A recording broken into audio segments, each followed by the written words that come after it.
Hello friends, welcome back to my channel Maya blog and cooking চ্যানেলে তোমাদের অনেক অনেক ওয়েলকাম। আজকে আবারও একটা নতুন ব্লগ নিয়ে চলে এলাম। সবাই কেমন আছো? আশা করছি সবাই ভালো আছো আর আমিও ভালো আছি। তো দেখো, সকালে কিন্তু অনেক সকালেই ঘুম থেকে উঠে গেছি। রোজ দিন যেভাবে ঘুম থেকে সকালবেলা উঠি ঠিক সেভাবেই উঠে গেছি। উঠে মর্নিং ওয়াকটা করে চলে এসেছি। তো অনেকক্ষণ হয়ে গেছে মর্নিং ওয়াক থেকে এসে গেছি। এসে সকালের জলটা খেয়ে নিয়েছি। খেয়ে এবারে দেখো চাটা বসিয়ে দিয়েছি। আর সকালবেলা হচ্ছে সবাই উঠে গেছে ঘুম থেকে আর একসাথে কিন্তু চাটাও করে নিচ্ছি। তো একসাথে কিন্তু চা খাওয়া হয়ে যাবে সবারই। তো প্রথমে জলটা দিয়ে দিয়েছি আর দেখো লাল চা করে নিয়েছি। তো ছেলেদের জন্য নিয়ে নিলাম ক্রিম বিস্কুট আর আমরা দেখো অন্য একটা বিস্কুট নিলাম। তো চা খেয়ে আবারও চলে এলাম আমি বিছানা গুছাতে। এর আগে কিন্তু আমি আরও দুটো বিছানা গুছিয়ে এসেছি, এগুলো আর তোমাদের সাথে শেয়ার করিনি।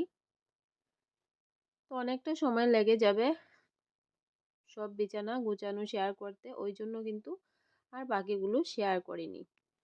অনেকটা কাজই কিন্তু তোমাদের সাথে শেয়ার করা হয় না, কেননা ব্লগটা তো অনেকটাই বড় হয়ে যাবে আর বেশি বড় ব্লগ কিন্তু কেউই দেখতে চায় না। এমনিতেই ছোট ব্লগেই অনেকেই কিন্তু কেটে কেটে দেখে,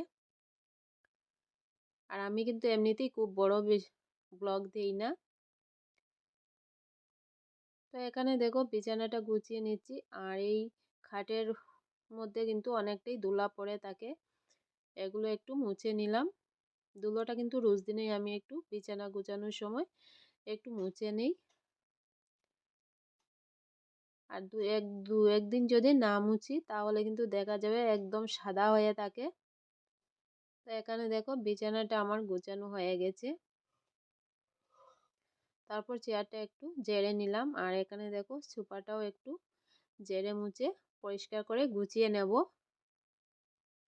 তো এগুলো তো প্রত্যেক দিনেরই রুটিন আমাদের। তো আমরা ঘরের হাউস ওয়াইফরা আর কি বা তোমাদের সাথে শেয়ার করব, এগুলোই তো শেয়ার করব। আর এমনিতেই কিন্তু ভিডিওর মধ্যে একদমই ভিউজ আসে না। তো কষ্ট করে ভিডিও করে যদি ভিউজ না আসে তাহলে তো ভিডিও করতেও ভালো লাগে না। আর ভিডিও করাটাও এমনিতেই একটা নেশা হয়ে গেছে। কয়েকদিন ভিডিও না দিলেও ভালো লাগে না, মনে হয় একটা ছোট্ট একটা ব্লগ তোমাদের সাথে শেয়ার করি, ওই জন্য আর কি ভিডিও করা। তো এখানে দেখো কথা বলতে বলতে আমার সোফাটাও কিন্তু গোছানো হয়ে গেছে। আর এদিকে কিন্তু চা খেয়ে ছেলে গেছে চুল কাটতে আর তোমাদের দাদাভাই যাবে বাজারে। আর এদিকে ছোট ছেলে কিন্তু বাইকটা নিয়ে গেছে, তো তোমাদের দাদাভাই কিন্তু বাজারে যেতে পারছে না। তো আমার তো এই কাজগুলো করে আমি রান্নাটা বসাবো। তো আমি তোমাদের দাদাভাইকে বলছিলাম যে আজকে যা আছে তা দিয়েই কিন্তু চালিয়ে নেওয়া যাবে। তো বাজারে তো আর না গেলে হবে না, তোমাদের দাদাভাইয়ের যেতেই হবে। তো বললো স্নান করে খেয়ে তারপর যাবে। তো সকাল সকাল কিন্তু তোমাদের দাদাভাই স্নান করে ঠাকুর পুজো দিয়ে খেয়ে তারপর বেরোয়। তো এই বেরোনোর সময় কিন্তু বাজারটা করে নেবে। আর এদিকে দেখো আমার ঘরটাও কিন্তু ঝাড়ু দেওয়া হয়ে গেছে। অনেকটা সময় কিন্তু আমার ঘর ঝাড় দিতে লাগে আর এতটাই কিন্তু চুল মাথা থেকে পড়ছে, কি আর বলবো। আর এখানে দেখো আমি মুসুর ডালটা বসিয়েছি সিদ্ধ, আর এদিকে সিদ্ধটা বসিয়ে এর আগে কিন্তু আমি ডিম সিদ্ধ করে নিয়েছি 4টা। তো আজকে ডিম রান্না করব। আর এখানে চিংড়ি শুটকি আমি গরম জল দিয়ে ভিজিয়ে রেখেছি। পেঁয়াজ টমেটো কাঁচা লঙ্কা সব কিছুই কেটে নিয়েছি।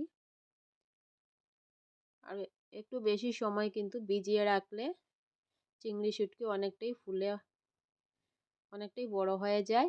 আর এখানে দেখো আমি সবজি কেটে নিয়েছি আজকে মূলোর ডাঁটা, আলু, বেগুন, শিম।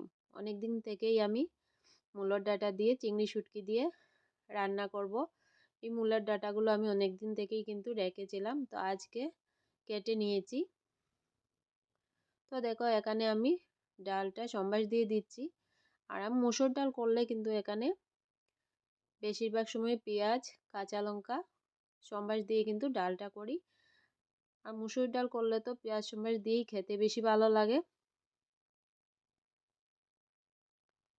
তো এদিকে কিন্তু ছেলেও এসে গেছে চুল কেটে, আর তোমাদের দাদাভাইও কিন্তু খাওয়া দাওয়া করে ঠাকুর পুজো দিয়ে কিন্তু বাজারে গেছে। এগুলো আর তোমাদের সাথে কিন্তু শেয়ার করা হয় না। সকালের একটা মুহূর্ত তোমাদের সাথে শেয়ার করতে অনেকটাই টাইম লাগে, ওই জন্য সকালের মুহূর্তটা তোমাদের সাথে শেয়ার করা হয় না।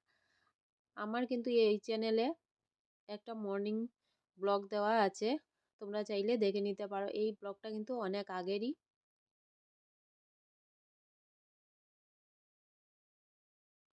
তো দেখো এখানে আমি চিংড়ি শুটকিটা ভেজে নিচ্ছি। তো একটু হলুদ লবণ দিয়ে চিংড়ি শুটকিটা ভেজে নিলে খেতে ভালো লাগে।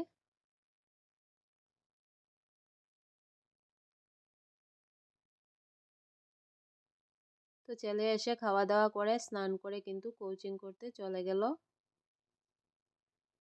আর এদিকে তো তোমাদের দাদাভাইও বাজারে চলে গেছে। আজকে কিন্তু বাজারে না গেলেই হতো, আমি কিন্তু সব কিছুই করে নিয়েছি। আর এখানে দেখো বাজার থেকে চলেও আসছে তোমাদের দাদাভাই। এখানে নিয়েছে লাউ, শিম, ধনিয়া পাতা, আর রয়েছে শস্য শাক, লম্বা বেগুন, গুল বেগুন, টমেটো। আর এখানে ব্যাগের মধ্যে দেখো এই শিমগুলো কিন্তু গড়ে ছিল।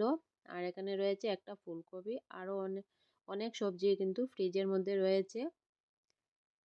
তো আমি না করেছিলাম না গেলেই হবে, তো গিয়ে নিয়ে চলে এলো।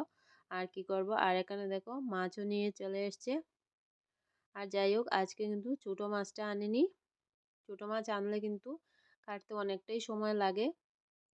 আর তারপর তো তোমরা জানোই যে আমার আমিষ রান্না করে নিরামিষটা রান্না করতে হয়। তো এর মধ্যে কিন্তু অনেকটা সময় আমার লেগে যায়। আর আমার কিন্তু দিনের বেশিরভাগ সময়ই রান্না করে থাকতে হয়। এভাবে কিন্তু একবার চিংড়ি শুটকি, মূলোর ডাঁটা, শিম, আলু, বেগুন দিয়ে রান্না করে খেয়ে দেখো, খেতে কিন্তু দুর্দান্ত লাগে। আমার তো খুবই ভালো লাগে, আর তোমাদের দাদাভাইও কিন্তু খুবই পছন্দ করে এই খাবারটা। তো এবার কিন্তু এই শীতে এই রান্নাটা প্রথম করছি। এখানে দেখো সবজিটা কতটা কমিয়ে আসছে, হয়ে গেছে। এবারে কিছুটা ধনিয়া পাতা দিয়ে এবারে আমি চিংড়ি শুটকির এটা নামিয়ে নেব।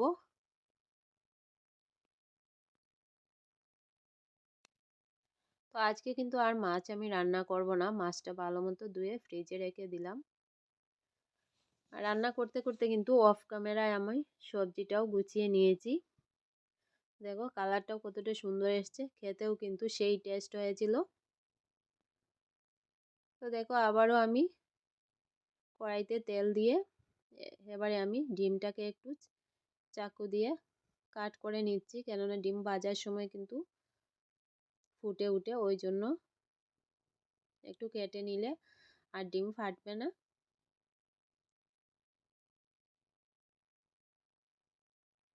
তো ডিম রান্না করতে কিন্তু ডিমটা একটু লাল লাল করেই ভেজে নিতে হয়, কেননা একটু বেশি ভেজে রান্না করলে কিন্তু খেতে ভালো লাগে। তো দেখো এখানে ডিমটা আমার ভাজা হয়ে গিয়েছে, এবারে তুলে নিচ্ছি।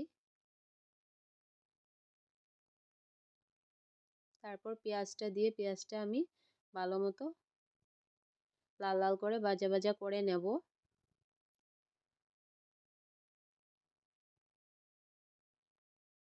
তো লাল লাল করে ভাজা ভাজা করে আমি কিন্তু এর মধ্যে সব রকমের গরুয়া মশলাটা দিয়ে তারপর মশলাটা কষিয়ে নেব। তো দেখো এখানে সব রকমের মশলা দিয়ে আমি মশলাটা কষিয়ে নিয়েছি। এবারে ভেজে রাখা ডিমগুলো এর মধ্যে দিয়ে দেব। তো যেহেতু ডাল আছে, ডিমটা কিন্তু একদমই কষা কষা করে করব। এ দিয়ে কিন্তু দুপুরের খাওয়াটা হয়ে যাবে।